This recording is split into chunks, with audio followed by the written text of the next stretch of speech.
Buletin Didik 22 Julai bersama saya Mimi Azira Abdullah. Assalamualaikum dan salam sejahtera.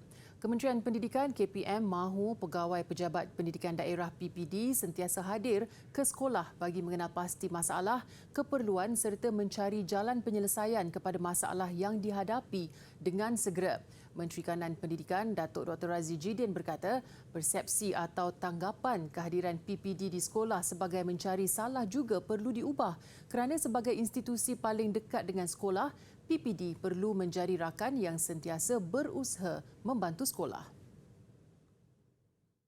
Menerusi hantaran di Facebook, Datuk Dr. Razzie menjelaskan beliau bertemu 146 pegawai PPD yang menyertai siri kedua Konvensyen PPD di Institut Aminuddin Baki Bandar Enstek Negeri Sembilan semalam.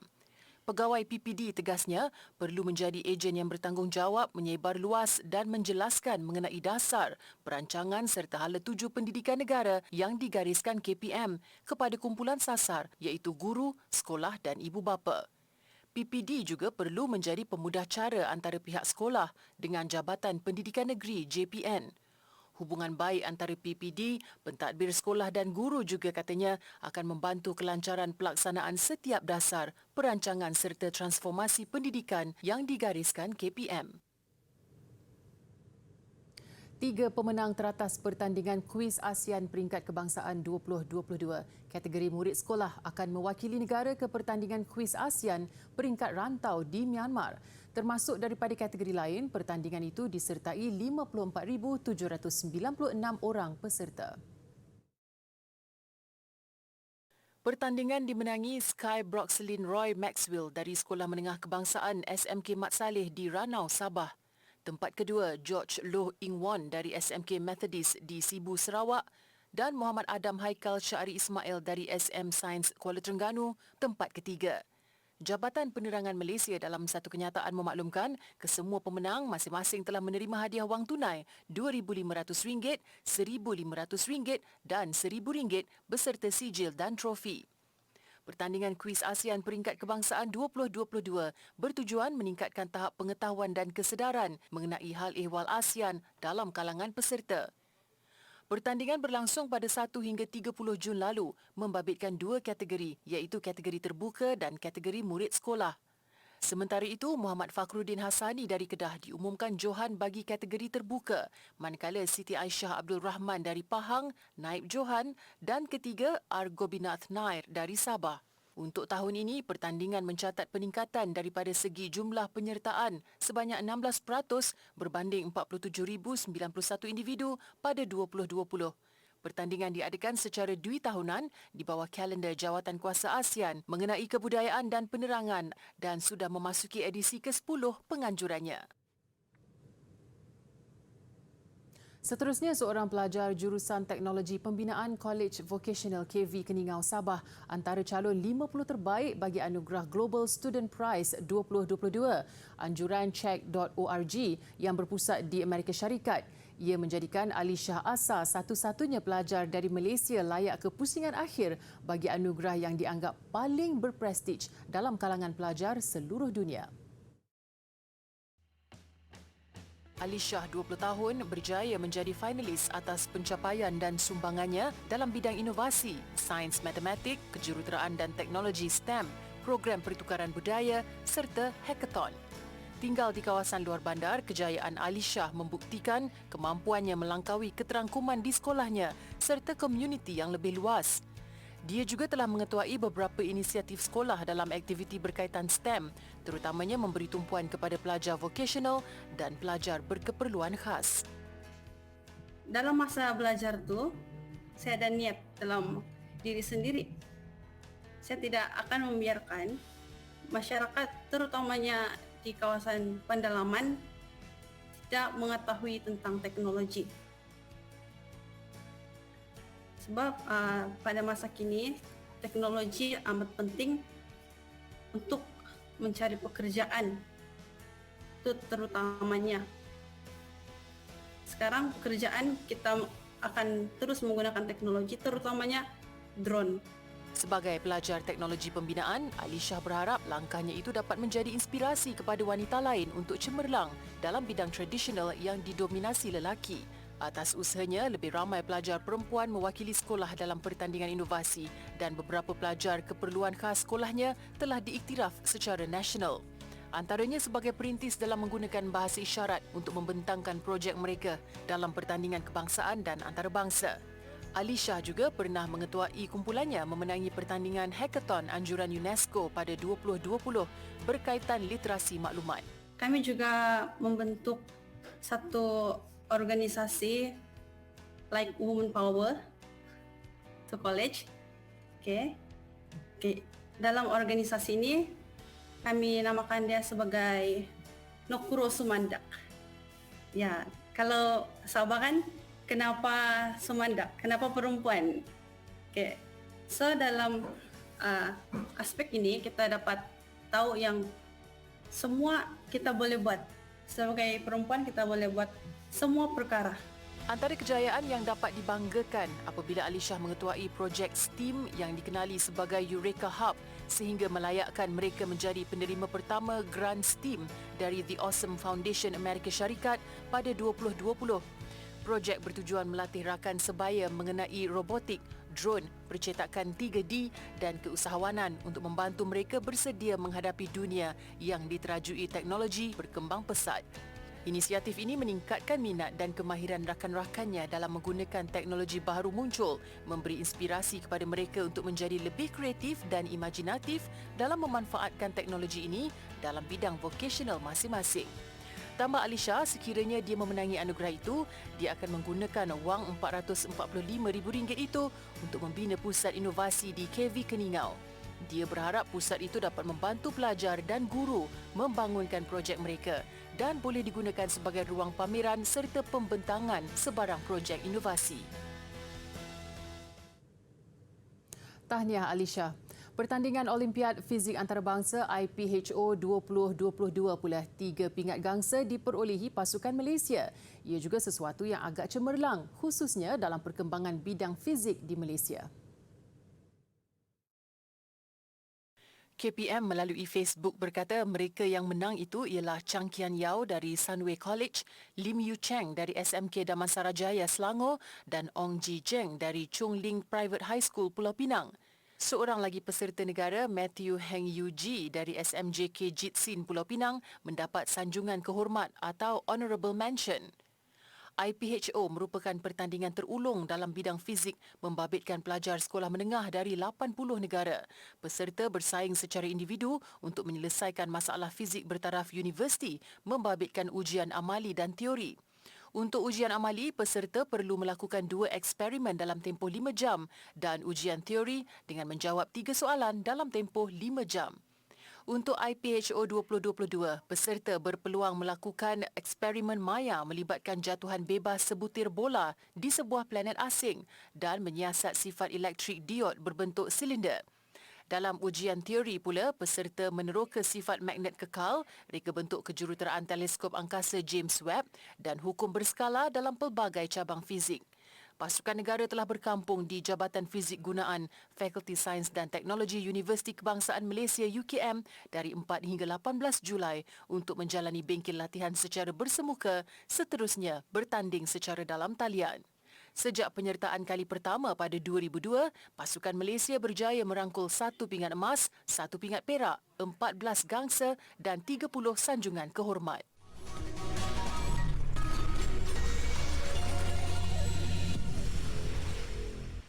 Jalinan kerjasama Universiti Putra Malaysia UPM dan Institusi Koperasi Malaysia IKMA mampu memberi manfaat besar kepada bakal graduan.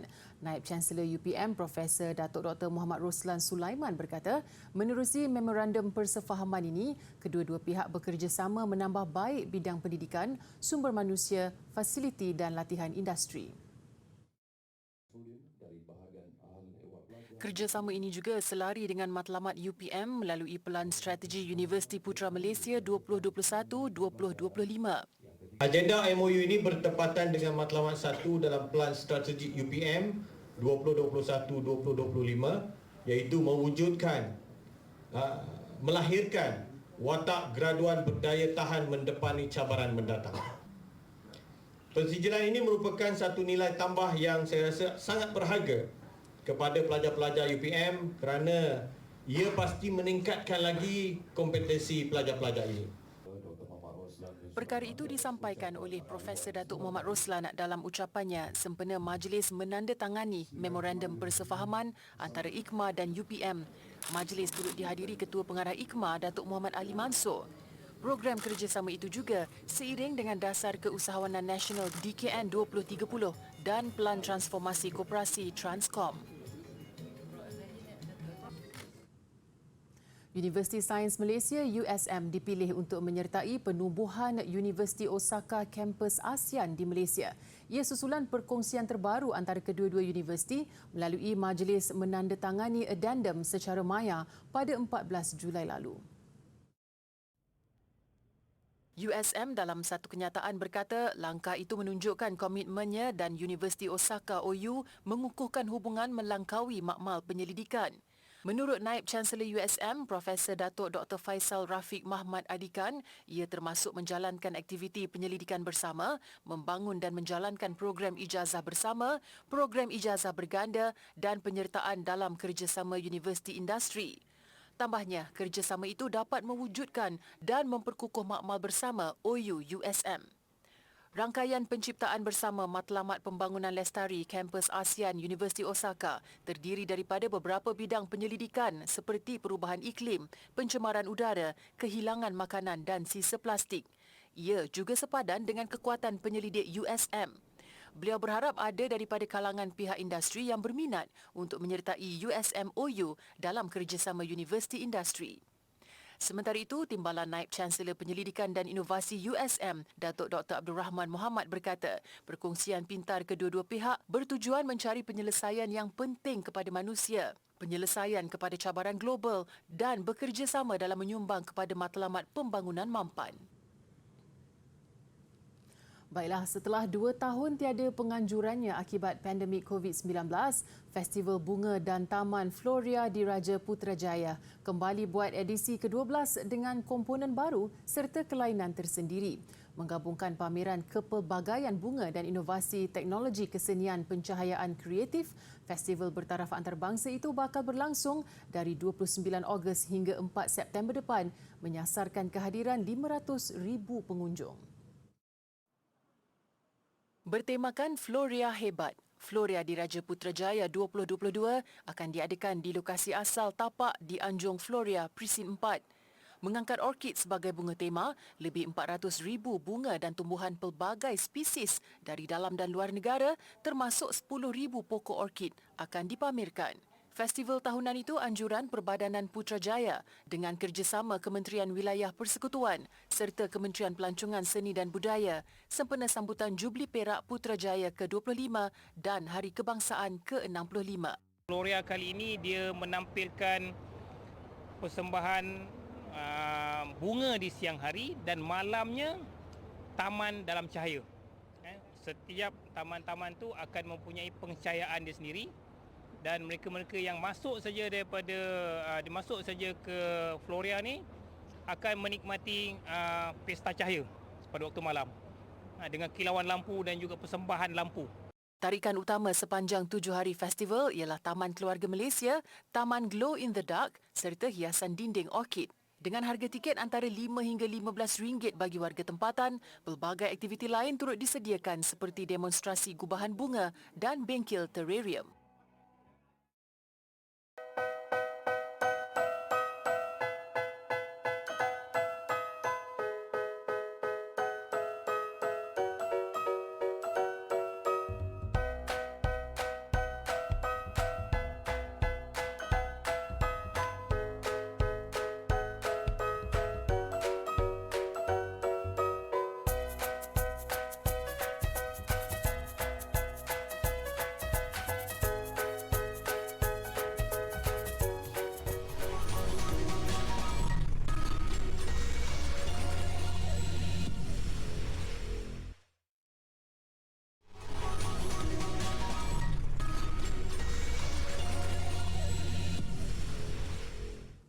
Bertemu kembali. Rumah terapung diperbuat daripada cardboard semakin mencuri tumpuan di Belanda. Digunakan untuk penginapan jangka pendek dan acara profesional. Konsep ini dilihat mampu mengembangkan bandar-bandar negara itu di atas air pada masa hadapan. Wickle boats diperbuat daripada segmen cardboard sepanjang 1.2 meter dengan berat 500 kg setiap satu. Setiap cardboard disaluti lapisan kalis air dan lapisan kayu serta menyalurkan haba dengan baik dan kalis bunyi. Ia juga fleksibel di mana ukuran setiap rumah boleh dipanjang atau dipendekkan. I think the uniqueness of this place is not only the material usage of it, that it's very sustainable used by cardboard and it's very well isolated and used a lot of recycled materials. We use our own power by the solar panels, things like that. So it's well thought about the building process, but it's also of the usage. Tambahnya, Wickle boats sesuai untuk mereka yang mempunyai ruang terhad di Belanda, khususnya Rotterdam yang semakin pesat berkembang. Semua rumah cardboard ini menyediakan fasiliti lengkap penginapan yang dipasang secara jimat ruang.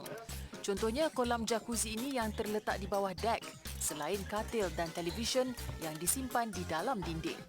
Untuk penginapan satu malam, Wickle boat mengenakan bayaran serendah €250 atau kira-kira RM1,100.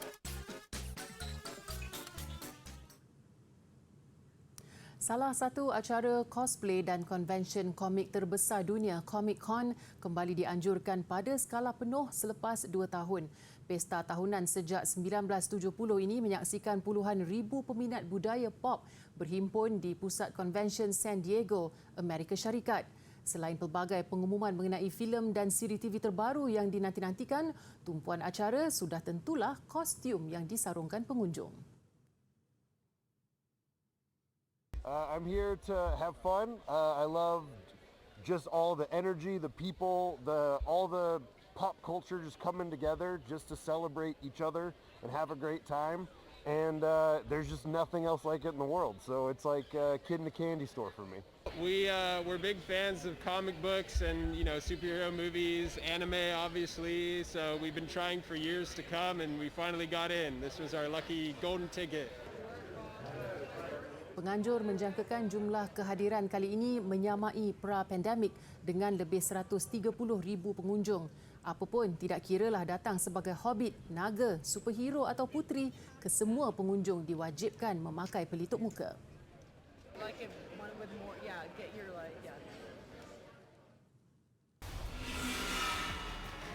Sementara itu, filem pertama diperkenalkan pada Comic-Con kali ini ialah Dungeons and Dragons: Honor Among Thieves. Filem terbitan Paramount Pictures ini dibintangi Chris Pine, Michelle Rodriguez dan Regé-Jean Page. There is evil here. I'm glad he's on ours. Lebih banyak pengumuman akan dibuat sepanjang Comic-Con berlangsung. Paling dinantikan, siri TV fantasi Lord of the Rings, The Rings of Power yang menelan belanja $1 bilion. Lain-lain, filem sequel Black Panther Wakanda Forever serta filem Superman terbaru.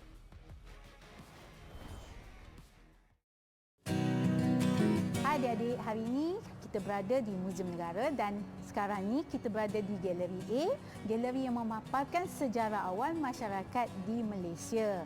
Jadi banyak koleksi yang dipamerkan di galeri ini dan antara koleksi yang kita nak tunjukkan pada hari ini ialah di sebelah kita ni adik-adik boleh lihat loceng Donson. Loceng Donson ini merupakan artifak yang telah diwartakan di bawah objek warisan kebangsaan pada tahun 2009 di bawah Akta Warisan Kebangsaan 2005. Loceng Gansa ini ditemui di Kampung Pencumua dan kalau adik nak tahu koleksi loceng Donson ini memaparkan simbol kuasa atau status sosial kepada seseorang pemilik ataupun komuniti dan masyarakat setempat lah. Dan koleksi ini dikatakan dihasilkan sekitar 150 tahun Masihi dan loceng Donson ini juga dikatakan sama dengan loceng yang ditemui di Batabang, Kampuchea.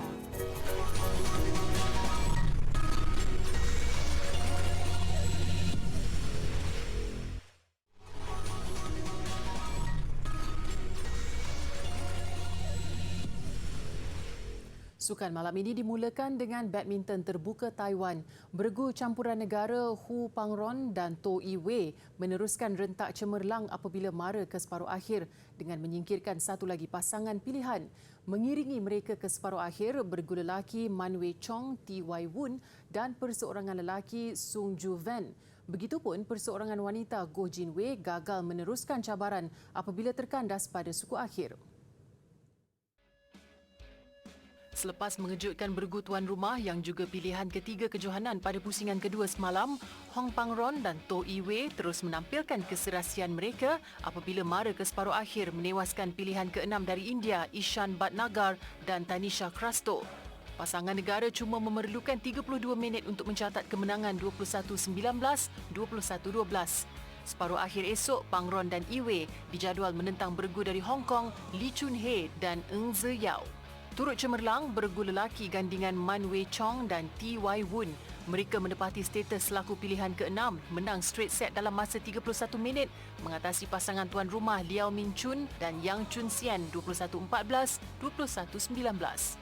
Bagaimanapun, hasrat untuk melihat juara remaja dunia 2015 dan 2018 Goh Jin Wei meneruskan cabaran negara ke separuh akhir tidak kesampaian.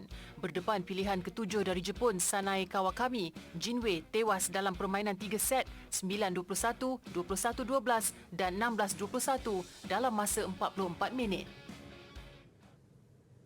Ketika tumpuan peminat sukan tanah air terarah kepada penyertaan negara di Tamasya Sukan Commonwealth Birmingham 2022 turut membawa nama Malaysia di pentas antarabangsa ialah kontingen para yang akan beraksi di Sukan Para ASEAN 2022 di Solo, Indonesia. Sukan Para ASEAN berlangsung 30 Julai ini menyaksikan Malaysia menghantar kontingen seramai 116 orang keseluruhan membabitkan 73 atlet serta 43 jurulatih dan pegawai. Kontingen negara menyertai 11 daripada 14 jenis sukan yang dipertandingkan melibatkan 91 acara.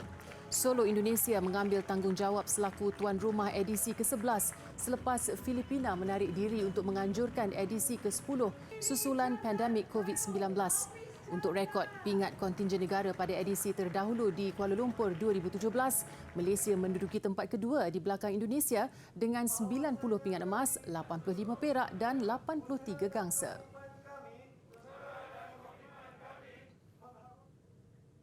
Kejohanan Golf Pembangunan Remaja Srixon Malaysia 2022 bakal menawarkan pengalaman beraksi di peringkat elit dalam usaha melahirkan pelapis sukan golf bertaraf dunia pada masa akan datang. 4 pusingan dipertandingkan pada edisi pertama ini dengan menjelajah ke beberapa negeri terpilih bermula di Kelab Golf Sultan Abdul Aziz Shah Alam 29 September nanti. We start with 4 events this year. The calendar looks pretty packed. But for next year, yes, surely we are looking to also add a leg, 1 or 2 more legs, but surely one in East Malaysia, like social media. Kejohanan ini turut menawarkan mata ranking amatur dunia. Ia dipecahkan kepada 3 kategori utama, lelaki dan perempuan. Setiap penyertaan di bawah kategori 14 dan 18 tahun dikenakan caj RM300, manakala bawah 12 tahun sebanyak RM250. Baiklah, kejuaraan dunia Highline yang pertama di Switzerland mengakhiri buletin didik. 31 atlet dari serata dunia menyertai kejuaraan ini pada ketinggian lebih 2,000 meter dari aras laut dengan pemantauan keselamatan yang ketat. Saya Mimi Azira Abdullah, salam hormat dan kita jumpa lagi.